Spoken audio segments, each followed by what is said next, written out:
Gal galėtumėt pristatyti, kas jūs ir kas čia šiandien pas jūs vyksta?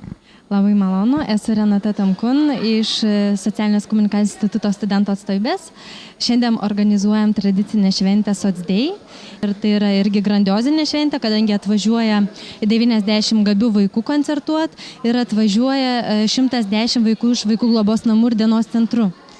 Ir jūsų dienos prasidėjo nuo vakar, taip? Taip, vakar mes pradėjom organizuoti loteriją skirtą vaikų globos namam dienos centram ir socialinės rizikos šeimoms. Tai surinkti pinigėliai bus panaudoti vaikų laisvalaikiui. Kaip vyko loterijos? Žinokit, labai sėkmingai. Iš karto merginos, kurios ir čia galit pamatyti, važiavo pirkti dovanų loterijai, tai viską išpirko, važiavo dar kartą pirkti, išpirko ir trečią kartą teko važiuoti. Tai manau, kad sėkmingai. Kur vyko uždarimas?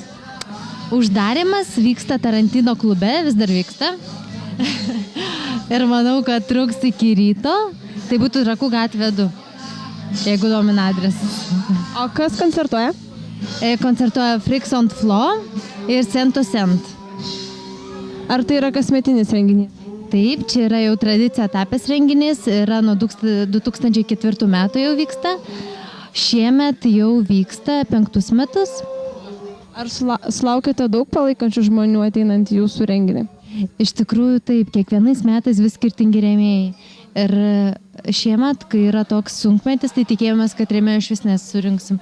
Bet džiugintinas dalykas, surinkom daug daugiau negu praeitais ir užpraeitais metais.